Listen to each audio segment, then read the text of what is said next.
Let us know in the chat where you're coming in from. Hey, Ann, we're going to start pretty quick here because I've got a lot of questions I want to ask Dean, and I know you may have questions too. Vegas. Welcome. Wonder what Vegas is like right now. What's Vegas like right now, Greg? Is it a ghost town in downtown? Lou Reno. Thousand Oaks. Yeah. Hey, Terry. Alistair, Allie, Amy. Welcome, everybody. Sunny San Diego. Nice. Yeah, sunny in Santa Monica, too. If this is your first time here, we do this almost every Wednesday. It's free, and you can sign up at ericschwartzman.com/earned media. This is a live recording of the Earned Media podcast. It gets distributed via Apple iTunes and Spotify and Google Podcasts and everywhere else fine podcasts are distributed. Just one more sec, and we'll get started here.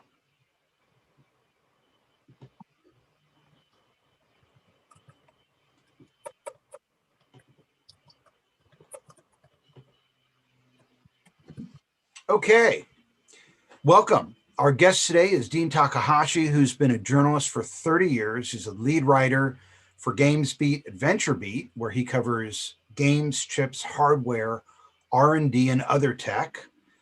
I've known him for about 15 years. We were just talking before we started about the last news break we worked on. But first, Talkwalker just released its 2021 Social Media Trends Report, which deep dives into social media marketing strategies that will be most effective in 2021. It's based on interviews with influencers and research from their social media monitoring intelligence platform. It's an amazing report. You don't want to miss it. And you can download it at ericschwartzman.com/Talkwalker. Dean, welcome to the Earned Media Hour. Thank you. I appreciate it. Now, Dean, you have tremendous perspective because you've been covering technology since the beginning. Over that period of time, what changes have you seen emerge, not just in the news beat you cover, but in the process of journalism, in the way that the sausage gets made? Well, I arrived in Silicon Valley in 1994, so not quite the beginning, but it was the year that Netscape went public, and the year we had the Pentium bug in Intel's big chip, and I got to meet Andy Grove a few months after that bug, and he was staring at me and going, your name became very familiar to me during this process. And I was going like, yeah, he doesn't mean that in the nicest way. But it was a fun time to get started covering, tech in the Valley. I was a tech writer a few years before that as well in Orange County and out in Los Angeles. And that was where I got these interests started in games, and especially in Orange County. I covered the company that became Blizzard Entertainment, writing the first story on those guys. In Silicon Valley, it was fun to cover the beginning of the 3D graphics era, when some companies were coming out with the games like Tomb Raider, and NVIDIA got its start. I interviewed Jensen Huang, the CEO of NVIDIA, and covered his companies coming out as a Windows accelerator. They're using 3D graphics to speed up Windows, and now they have more than 10,000 employees. So they were back then. They were one of like 80 graphics chip startups, and they became the survivor, and now there's only sort of like 2.5 left. So but when you think about sort of the staff that you were working with at the San Jose Mercury News when you were covering tech up there, I know it was a pretty big staff, and it was a different business back then. Hmm. And I would imagine there was more of a bureaucracy at work behind the scenes, Hmm. kind of deciding what became news, and also Hmm. probably a good amount of support with respect to fact checking and headline writers and Hmm. different people inside your department to help with research. Talk to us about how that's changed in terms of how your life as a reporter covering Hmm. news has changed Yeah. from the time when you were at the Merck with 300 people versus Hmm. where you are today at VentureBeat. Uh, Hmm. I don't know how big the staff is there, but talk to us about that transition. Yeah, we had a very a good tech team of reporters at the Merck for a long time. People like Lee Gomes and David Bank and Rory O'Connor. I was learning a lot about tech from those writers, and they had a very solid team. Whole copy editing staff, photographers. And very seasoned editors. I remember our editor, Jerry Sepos, kind of put his foot down at one point and said, "Look, I don't feel like we're winning in the business coverage of Silicon Valley. It's like we're doing a lot of small stories, just like every little news bit coming along, and it's kind of like covering sales of paint during the middle of the Italian Renaissance." Right, you like miss the cultural change and you miss the big picture, and so those are things that are always sort of good to remember. And like now there's just such a huge news fire hose by comparison, and so much more competition. Everybody on the internet is your competitor, and they can break news and break stories. And so you have to even be more judicious in choosing what you write about. And it is hard to get out of that daily news cycle and see, hey, what am I doing different? What's my unique content? Am I differentiating myself in any way, or am I one of 300 writing one of 300 Apple stories that's going to appear that day? And how has the way Mhm. you cover the news changed? How do you do that? How Mhm. do you insulate yourself from just being, a news desk that's breaking daily stories versus Mhm. someone that's sort of talking about, the forest rather than the trees? Mhm. Yeah. But I always still like to get a little deeper into it than uh, some, general interest reporters will. If you're working for the Associated Press, you're not going to be required to understand the tech or use the tech or play the games, right?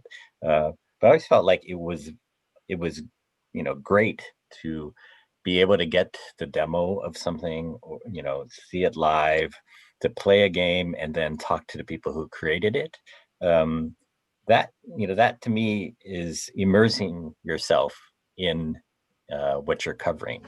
You get to know not only the products and the games, but the people who are making them and the personalities. And eventually what happens is that you cover these people who are making these things over and over again, because they tend to stick with it and become serial entrepreneurs, or serial game creators. And I can count a lot of people, like, over the years, where I've interviewed them every 5 years or something, for something very interesting and dramatically different that they've done. um, and that's one of the sort of most gratifying things about what keeps me going, is that I get this chance to have these relationships with people, and I get to see them from cradle to grave, basically, with their startups. And it's always interesting to see them go through different kinds of their own personal arcs, either with high points or low points, and seeing them coming back from it. And it's not the same as, say, being friends with the people, right? Because you don't want to, as a journalist, you don't want to just write about your friends, right? But it is having good relationships with people that make your work better. So I want to talk about your media diet, but Hmm. but first I want to talk a little bit about systems, Hmm. because when you got into this business, probably the way you kept abreast of news and information was the telephone, Hmm. calling people on the phone and going to events and stuff. Hmm. And now, there's all these information systems and Hmm. tools for monitoring news and information. So, talk to us a little bit about the different systems you use to Hmm. stay abreast of the technology news beat. Hmm. Um, well, in some ways, I look in my email every day, and I get this inbox of something close to 500 emails, and it's very hard to be systematic about wading through that. I mean, you basically have to read it, and if something comes in from star to people that I have talked with before and have put a important star in, that helps filter things. I do look for time sensitive information like embargoed stories, and we could go on and on about embargoes, right? But those embargoes will set up my sort of basic schedule for a week about the different options that I have for covering stories. It's like a bit of a window into the future that helps me, so I can see what's going to happen on a given Tuesday, and look at what's most important to pay attention to. So that's one of the filters that I think a lot of writers go through, is that, like, okay, what do I have that has to run tomorrow or the next day or whatever, and then when you get through that, then you also think about just I write a column every week as well. What kind of topics do I want to cover for that? Um, I check the competitors' pages. Anybody who's writing about games very prominently, or anybody who's writing about tech, covering, looking at things like what's running in the Wall Street Journal or Bloomberg, and what kind of scheduled events are there? Like, are we in the middle of earnings season? Uh, and a lot of I used to go to a lot of conferences, every month. It seemed like I was traveling somewhere, but in the pandemic, we're not going anywhere, and we, you know, now have a harder time just uh, connecting with people. Yeah, for insights or stories, it's finding, say, the right person you want to meet at a conference. When you do that online, it's so much harder now. So I don't have a system in place really for getting used to that yet, and I don't know what um, how that's going to net out, other than someday we get a vaccine and we can all go start traveling again. So. Uh, it's a lot of hard work, of just trying to keep up with everything, I think, and you cannot succeed at it. You cannot, you know and so at some point, I don't know, sometimes it feels like you just work until you drop, or you look at all the things coming in, until you can't do it anymore. I mean, there's also this sort of outbound system of reaching out to people that I know and that I've worked with before. Particularly sources who will tell me anything, like not because they're just pitching a story into me, but because they find something interesting. And those often start out as like off the record conversations of like, hey, what's going on? Like, what's the most interesting thing happening out there? These days there's so many deals happening in games. There were when I started 12 years ago at VentureBeat, I thought I was giving up the game coverage to go focus on tech and startups and venture capital. but then all the money started going into games, right? Like things like Zynga and Facebook games, and now there are more than 30 different venture capital funds that are investing in games, like they're game specialized investors around the world, and that has now started taking effect. And I think we've seen in the first 9 months of the year, we had more than 100 game companies get investments. And there were something like $20 billion worth of deals if you count both the investments and the acquisitions that have happened. So, so a lot of that outbound interest I have is in finding out just, okay, what kind of deals are happening? Who's talking, about buying who? Other than the email and the relationships, are you using any sort of filtering technology? Are you using any alerts, Google alerts? Are you subscribing to any services that help you with filtering? Do you use Factiva, LexisNexis? Are you looking at congressional testimonies? Anything like that that you're sort of monitoring with a keyword? Mm-hmm. Yeah, uh, we do have alerts that come in. It's just sort of hard to remember some of them. I do have uh, what's the thing for monitoring in Chrome that gives you alerts uh, for changes at the big websites, right?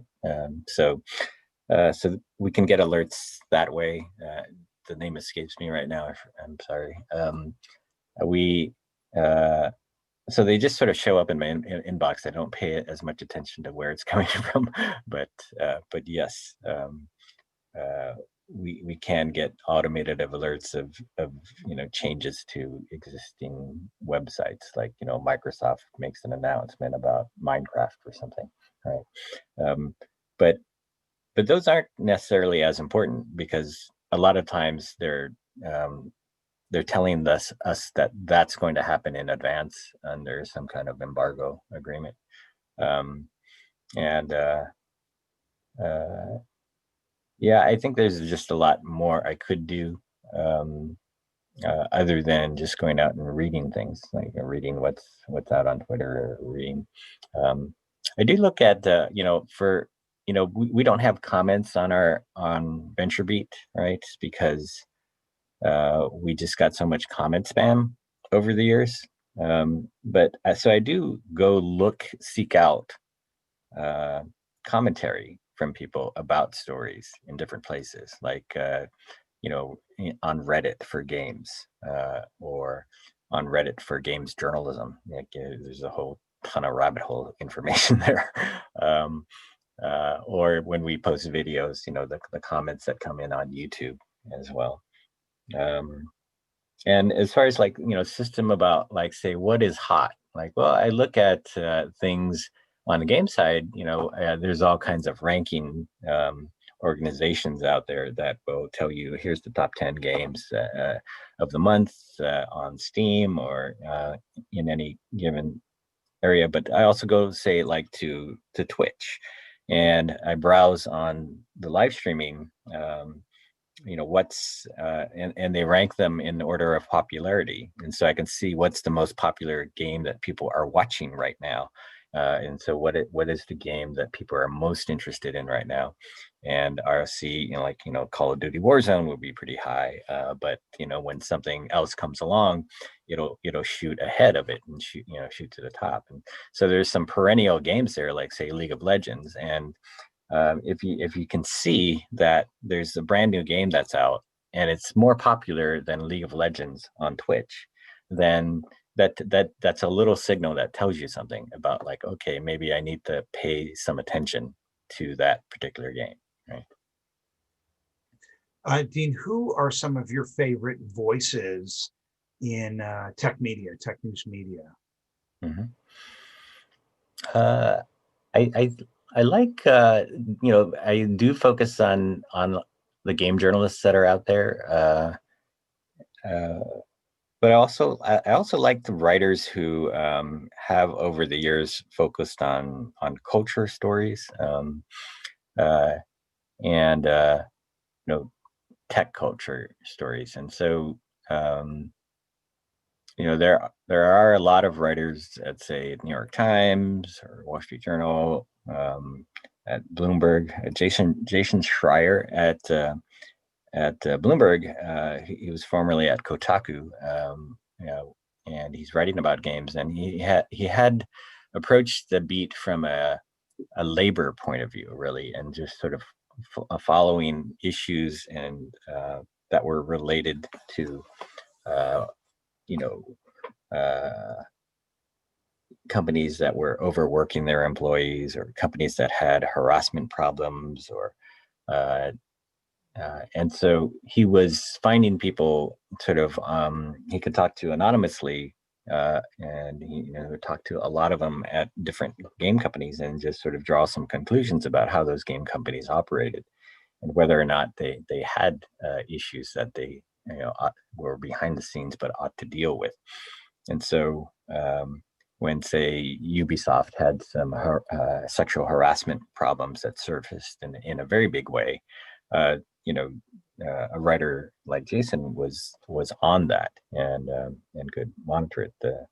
Another writer named Cecilia de Anastasio wrote an expose about Riot Games and the sexism at Riot Games after interviewing dozens of executives there, and there were just some very interesting anecdotes that came out of that kind of reporting. And so, um, I think, you know, what's interesting, or sort of good to remind me, is that, you know, like, um, while I'm paying attention to embargoed content, um, that you know, I know what tomorrow looks like. I know what 2 days from now, 3 days from now, I know the stories that are coming in look like. Um, uh, I'm not going to find those other kinds of stories through that kind of reporting, right? Um, so I'm just managing sort of a press release schedule. If I only pay attention to what's coming into my inbox, or what is coming through embargoes, right? If I want to go find stories that sort of get to some higher truth, or what's really happening uh, in an industry or in a company, then I have to be talking to real people.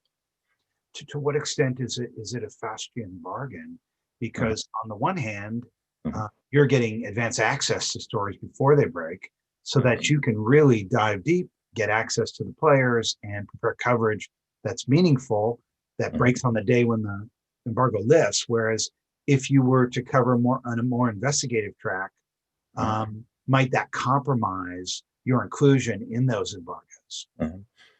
Yeah, those are actual trade-offs that you see pretty regularly. You know, we have worked our way up in you know, the importance in things like game media, and you know, we can vote on things like, say, the Game Awards, because we quite often run game reviews, and they're widely read, and so uh, we get access to games because of that. And so people will come to us early and, you know, ask us, you know, to preview a game, and we can write about it, and that uh, is balanced against, you know, like, oh well, you know, we have a controversy at a company and we have to ask them about it, and you know, maybe they don't want to be asked that question.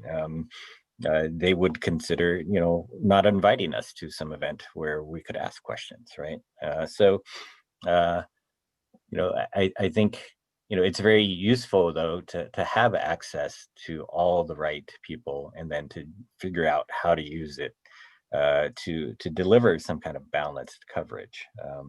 You know, it is nice to have access to a CEO who has insight into all the deals that are happening in the game industry, because everybody who wants to sell something is going to go to that CEO, right? And so, um, if that CEO will tell me, okay, this is happening, right, then that's a plus for me, and that helps my coverage.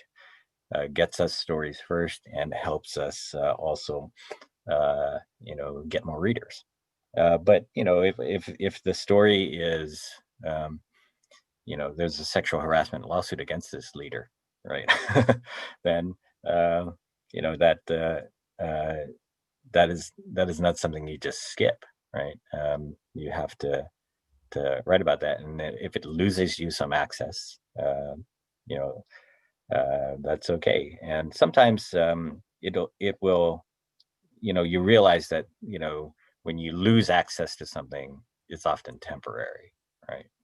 Because at some point, they may cut you off because of a story you did, right, or an attitude you had.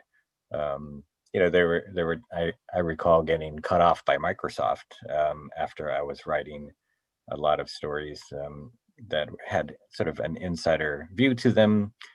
They felt they were biased, and went into things like the red rings of death for the Xbox 360. But they got over it, and I got over it, and um, I enjoy good access to them these days as well. So there isn't a real long-lasting consequence if you basically do your job and have to write what you need to write. The biggest news break of my career was a news break you were involved with. It was an embargo, Mhm. and it was everywhere when it broke. And there was sort of relationships, and everybody knew each other, and there was trust. There's never a contract with an Mhm. embargo. It's an agreement. Mhm. Everybody respected the embargo, and it worked nicely. Mhm. Um, but back then it was basically public relations, media relations people, and the media. And there were these sort of unspoken rules on how information was exchanged and what an embargo was. Mhm. And now, we're in this environment where the trade media has been gutted by Mhm. the migration of classified advertising to Craigslist, and the migration of display advertising to pay per click and Google, right? And so now it's not just the media and PR. There are all these other people, right? All these sort of online influencers or bloggers or folks who may not really know what an embargo is, Mhm. or may not really have the same understanding of the term off the record as Mhm. someone who's in the press corps would. So, talk to me a little bit about sort of how, if at all, you Mhm. work with online influencers, or sort of, you know, maybe non-ad supported voices that have their own websites, consultants, or VCs who might have a website with a blog to try to drive deal flow. How does that sort of ferret into what you do? How do you work with them? Mhm. Are they competitors? Are they sources? Yeah. Talk to us about how that has changed your world. Yeah. I liked, I know that a lot of journalists, talk bad stuff about influencers because they're not journalists, and you can accuse them of being paid to say something because they, have relationships with companies that are sending them lots of gifts, or sending them, or paying them to, support something, right? And yet I admire them as well, and so I'm not as you know negative on them, because in gaming I have long been interested in this thing called the leisure economy, which is the idea that we're all going to get paid to play games, and it's an attention thing, right? Like if I decide to use my time and attention to focus on a particular game, well, the people who make that game will extract some value out of that, and they should reward me, and so basically they should pay me to play their games, right? And the more people who can have this kind of life, this kind of career, I think the better. Like, we're all worried that AI is going to replace us, right? But if you're getting paid to play games, you can, do things that didn't exist as careers just a short time ago. So you can be an esports celebrity. You can be, compete in esports tournaments, or you can be a cosplayer dressing up in game related costumes, and be a live streamer. Um, you know, all these jobs, careers, they didn't exist. Influencers on YouTube, they are living this dream, this life, and I want to see more of it. So it is interesting that you know we have so many people who are actually making a living this way, and but you have to sort of take them into account in the flow of information, right? And some of them, they don't have relationships, say, with companies, and sometimes they glory in that, and they allow, you know they go on rants about, games and the game companies that make them, or technologies, and they just post that on YouTube, and they don't even ask the company to clarify anything or for any information, or they don't sort of do the the objective reporting that other people would have to do, right? And yet the companies see that they've amassed audiences, and so somehow they will think about working with them. So like I can go to a game preview, um, with a big company like Electronic Arts, and I can see there's a bunch of journalists there. There's also influencers, and they're all people who agree to an embargo, which is publish a story at a certain time. But other folks who are just sort of not in contact with EA, um, may get leaks of information, and sometimes then, what I've seen is that the companies themselves realize that this is going to leak, right? We just had 50 people in to see this.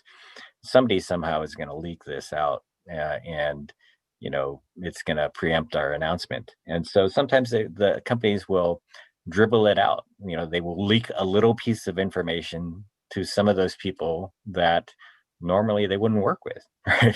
But they get them that information, and they just leak something, and it tends to generate more interest in the subject. And so when it's finally announced and the embargo lifts, they have a huge audience sort of waiting already to see what the real story is. So every company has a website, which means every company's in the media business because a website is digital media. But Mm-hmm. not everyone has the tech chops to manage a website.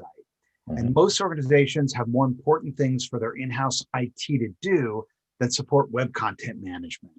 Mm-hmm. If you're at an agency or a company and you're short on IT resources and you want to communicate effectively online, check out IPR Software. They're an end-to-end online communication solution provider with onshore IT resources standing by 24/7 to help you achieve your objectives. So stop begging consultants and your in-house IT to help you with your content marketing efforts, and check out IPR Software. If you go to ericschwartzman.com/IPR software, you'll see how much easier your life can be. Tell them I sent you, and you'll get your first month for free. So, Dean, Mm-hmm. VentureBeat has an AI content pavilion called The Machine, Mm-hmm. and an electronic gaming pavilion called GamesBeat. Mm-hmm. Are those your primary coverage areas? AI and games are, where we have multiple people covering stories every day, and they are sort of the heart of what we do. We have different other buckets of things that we cover. Venture capital, startups.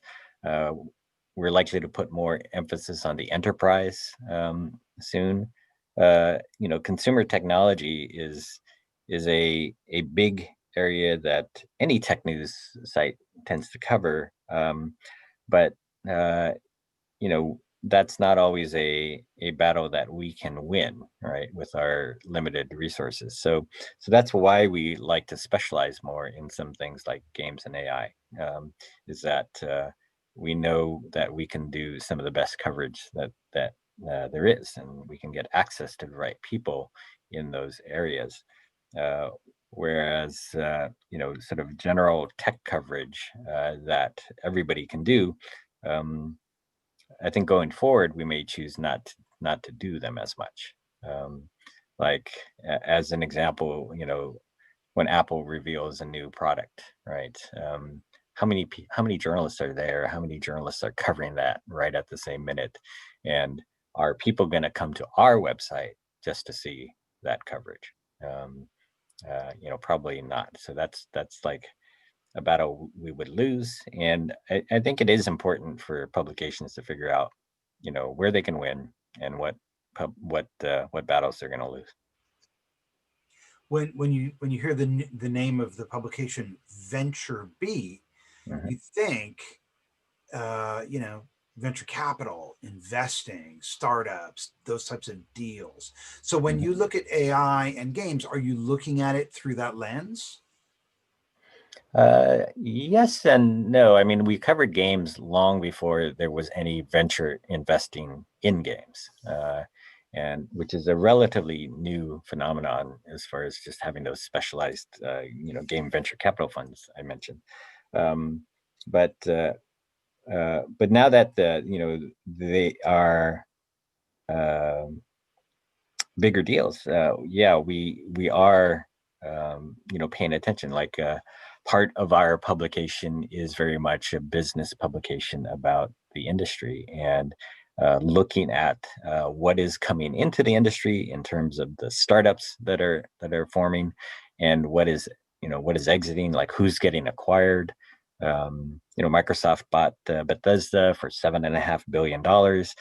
We never used to see deals like that in games, and now they're happening very regularly. And so there's like this confluence then between our interest in covering venture capital, interest covering startups, uh, the tech that goes with them, and the content, games as well.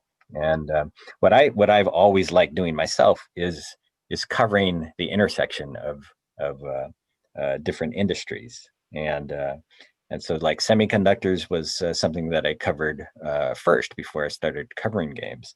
But I found it very useful to just at least understand semiconductors, so that I could intelligently cover the game consoles.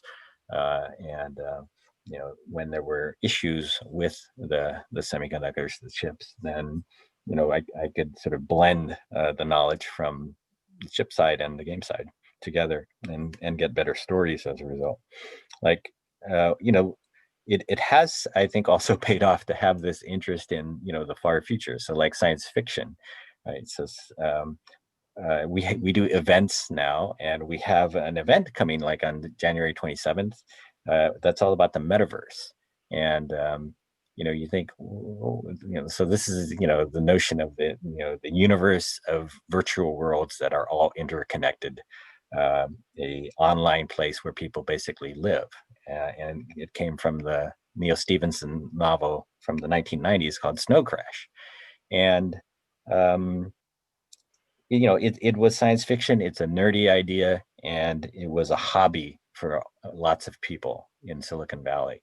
And I remembered a quote from Will Wright, the SimCity creator, was that a dog-eared copy of Snow Crash was the business plan for every startup in Silicon Valley, right? And a lot of that was true.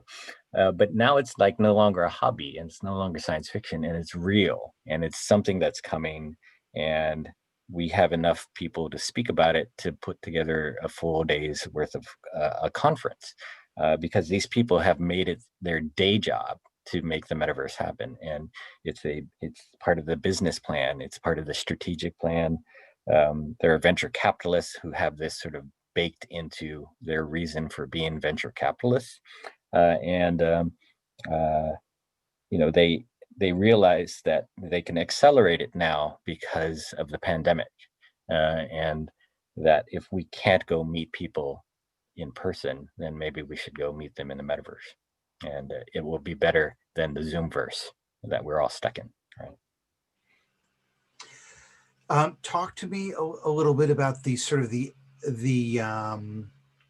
editorial personality of GamesBeat and VentureBeat. Mhm. Is it straight ahead? Is it middle of the road? Is it snarky? How would you define or characterize rather the editorial personality of your publication? Mhm. Well, we like to think it's journalistic in that, we clearly distinguish between things that are like sponsored posts or op-eds with opinion and news stories. And so journalistic in the roots, Matt Marshall started VentureBeat, and he had it running for a couple of years before I joined it.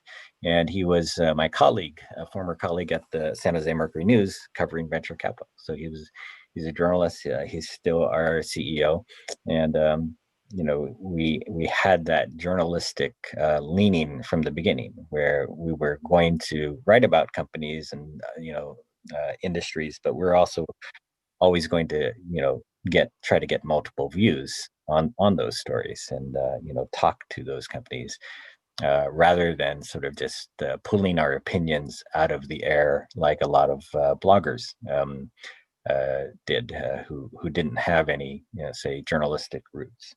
So that's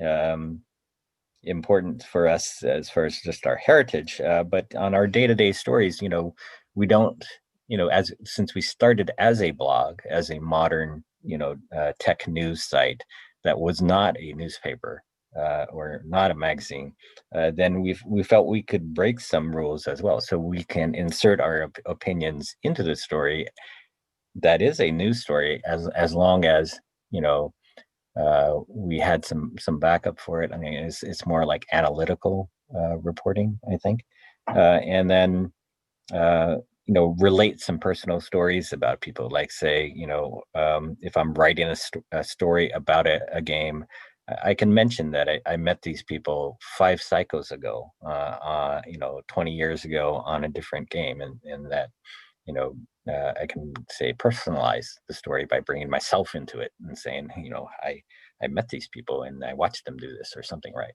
So, um, there is a inclusion of personality into our stories.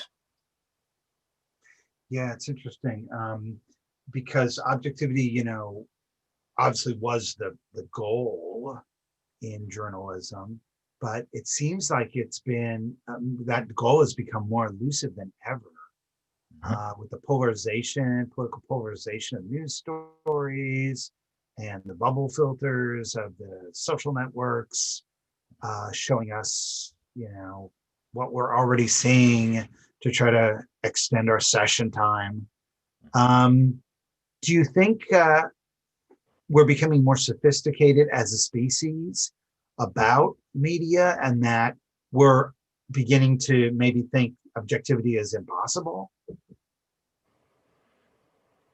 Um, well, I think I see people who are working at publications that sort of classify themselves as objective, finding ways to express their opinions, right? And so they take to social media, and they're in their stories that they're writing for the publication, they're fairly neutral, but on social media, they could be anti-Trump, or they could be whatever opinion they want to be, and I think.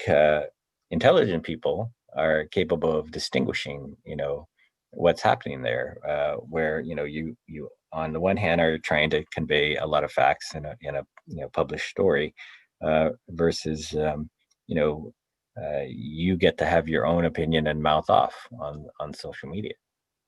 So um, to pretend that you don't have opinions, I think is a little deceptive, and that maybe if you get your opinions out there on the right channels, then you can be more transparent for your readers.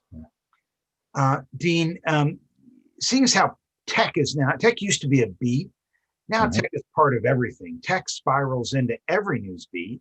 Hmm. How do you decide what not to cover? Hmm.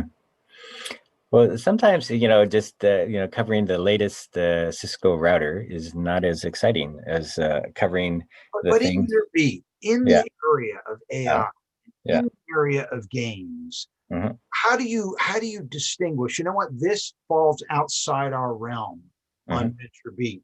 What are those boundaries? Um, well, I think, finding things that are really compelling and interesting is still where we will break our rules, right? And so, like, I got a pitch about we don't cover healthcare and we don't cover medical instruments, but I got a pitch from Dexcom about, do you want to wear a glucose monitor? And I said, oh, I've never known what my actual blood sugar is moment to moment. And what happens when I eat food. And so, like, out of this quantified self-interest, I said, okay, let's do it. And so then I did it, and I saw, like, how much my blood sugar fluctuates based on what I was doing at the time. Like, if I had a meal, if I had pasta, right, then it would be, like, it'd be going out of control, right? Or if I was out on a jog, then it would be getting low to the point where the app on my phone was telling me, that your sugar is low, and you should pay attention to that. And so it helped me understand, people like who you have to deal with this as a life and death issue, like, people with diabetes, and also understand, like, just the relationship between, like, what you eat and how your body functions as well. And so, to me, that was just an amazing data story. And, like, our transparency into our bodies, seeing what's going on in our lives. I thought that was a great tech story, and I wrote it up that way. And, we had a good reaction to it. And so sometimes it's when you get to break your own rules about what you cover and what you decide story that is interesting. Another topic that's always interesting to me is technology fading into the woodwork. And like the Carnival cruise ships, like, remember the era when we were all able to go on cruises. uh, they outfitted their ships with technology that improve their services. Like, the maids could go into your room at a time when they knew you weren't there, so they knew that if they knocked on the door, they weren't going to wake you up, right? And the you could order a drink and it would get delivered to you anywhere on the ship because you were wearing a bracelet, and they knew that they could find you. And so these are things where non-tech companies embrace technology and bring it in and make their services better. And that's the age where we are now, where it's not just the tech companies that are using technology; it's everybody. And sometimes those are the stories. Amy, you have a question you want to ask? Sure, yes. Can you hear me? Yeah. Okay. I was just curious. I work with a nonprofit here in Nevada that pairs together founders and angel investors. So for VentureBeat, beyond the tech-specific pitches of new products, new technologies, are you all looking at covering the perspective of founders more, or the perspective of angel investors, or maybe it's more the convergence of the two into building a startup economy where I'm located here in Nevada, which is seeing a lot of Silicon and Northern Nevada companies and startups coming here to do business, as well as homegrown ventures from folks who are looking to kind of transition given the economy. Mm-hmm. Yeah, I think it is interesting to get a pitch when you can see something in the economy through that one company, right? Or one individual or one company. Like, tragically, Tony Hsieh passed away, right? And but he was so interesting because he, transformed downtown Las Vegas into a startup hub, and that was clearly, obviously, a a monumental story of like transforming a city using technology, and all executed by one person, right? And I think we are always trying to be an ally these days for people who in some way are underprivileged or underrepresented, and if we can find some very interesting stories to tell about those people, then we will go after them. Uh, like if you tell me we have an incubator and we're promoting startups and we're trying to improve our local economy, I think that's not as interesting, not something that we would jump on, because there's 1,000 places in the country where that's people are trying to make that happen. But if you tell me a story about a specific person, then that becomes interesting, right? And the example I like to always bring up about games is that, like, I was at an indie game event that Intel happened to be sponsoring, and I was talking to a lot of indie developers about their games, and there was this young woman who was showing me her game. And uh, it was one of many games at the event, and one of millions of indie games that I could have looked at. And then she mentioned in passing that her mother was a game developer. And then I thought about that a bit, and 20% of the people who work in the game industry are women, right? And if you have a second generation female game developer, what are the odds of that? Like, the game industry is not that old. It started in the 1950s, right? And so for this woman to have a mother who was a game developer herself is the rarest of things. And I said, I thought about that, and I said, whoa, like, you're showing me your game here, and that's interesting, and that's okay. But what you just said about yourself, makes you the unicorn of unicorns, right? And so tell me more about, what it was like to grow up as the daughter of a game developer who was also a woman, right? And that turned out to be a good story. Dean, I know that you guys have a lot of these what you call VB special issues on the site. Mm-hmm. So what drives a VentureBeat special issue? How do you decide what to do special reports on? Mm-hmm.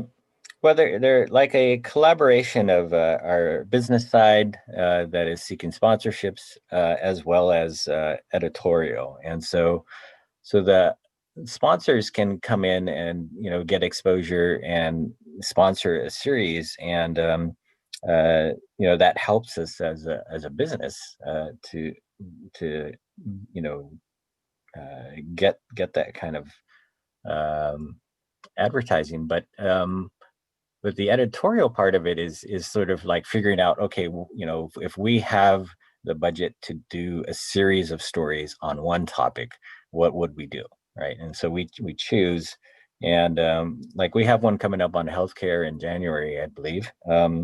But we had one not long ago that I helped out with that was about AI ethics, right? And so we collected, we had the efforts of multiple writers, and we did a dozen stories on that topic, and we packaged them all together as one. And if we were a print publication, we would have sent this out as a special magazine, right?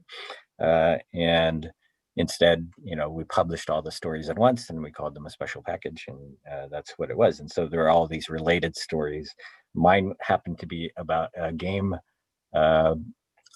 professor who had thought a whole lot about what it means to be uh, a god in terms of being a game developer who creates people inside virtual worlds, in the ethics of how that game developer should behave if they are creating sentient beings that have their own artificial intelligence that seems like it's really close to human intelligence, right? And can you treat them as your slaves, right? For example, or can you, or do you treat them as real people, right? And it was a sort of a fascinating discussion. So anytime we can try to do these kinds of deep dives into one subject, we do it, and it happens as often as we can get a sponsor to get behind something like that. Just so many times a year. What is your policy on links from articles? Do VentureBeat writers have the liberty to link keywords from their articles to external sites if they believe they're useful to the reader? Well, generally speaking, we try to put links from our own stories into the story to help with our own SEO, so that Google recognizes us as the actual VentureBeat, right? Because there are so many rip-off sites out there that will rip our articles and just take credit for being VentureBeat when they're not actually VentureBeat. But we also link to the companies that we're writing about ourselves. So people want more information about that company, they can link to it. Then it becomes a matter of like linking to what's relevant. Like if Bloomberg did a story on this company and broke some news on it and it was very interesting, then we'll link to that as well. And we're not being compensated or paid to include links in stories. We do have ads that run alongside a story, or inserted into stories, and people can link out to those if they want. And then I think we're experimenting with like models where we have something like a gift guide where we could link out and get affiliate revenue for getting credited with somebody buying some product that we just reviewed. Like a wire cutter type thing. Yeah, and I'm not as totally familiar with what their thing is, but yeah, that's generally the idea. Do you guys have an official policy on news embargoes? We abide by them if we agree to it. We keep our agreements. There are publications out there that have policies where they won't honor embargoes, right? and that complicates the world for us because we often have to ask, okay, if we agree to an embargo, what happens when those other publications that you've also pitched and maybe didn't realize don't honor them? What happens when they break the embargo? Like, what can we do, right? And then, generally speaking, we say that if somebody breaks an embargo, then the embargo is off, and that we can publish as well. So yeah, we have that general policy, but each writer has their own approach to this, and they can decide what they want to agree to or not. Sure. Dean, thanks so much for doing this. If someone wants to get a hold of you, what's the best way for them to do that? I'm at dean@venturebeat.com and Dean Tech on Twitter. So those are probably the easiest ways. Dean Takahashi, senior writer at GamesBeat at VentureBeat. Thank you so much for joining us. Lead writer at VentureBeat. Lead writer for GamesBeat at VentureBeat's the actual title. Lead writer. And yeah, the other thing that I forgot to mention a lot of was that I select a lot of the speakers for our game events. And so I run the GamesBeat Summit conferences that we do. We were doing them once a year, but now we're doing more events more frequently. And so you can also see those on the website of what events we have coming. And I pick the speakers for those awesome. events. We'll have a link in the show notes. If you need a website and your own IT team at your beck and call, check out IPR Software at ericschwartzman.com/IPR Software and get your first month free. If you'd like a free copy of the 2021 Social Media Trends Report, go to ericschwartzman.com/talkwalker, or just stick around to the end of the webinar and you'll be redirected to the download page after we finish here. Next Wednesday, we have a special webinar on the 12 essential digital marketing skills you need to pivot your agency or business to digital. It marks the release of our 2021 Essential Digital Marketing Skills Report, and attendees will get the first copies of that. The week after that, we'll be talking on how to create topic clusters for SEO with Alex Ritter, the CTO of Inc. for All, a content performance optimization platform we covered last week with Michael Umansky.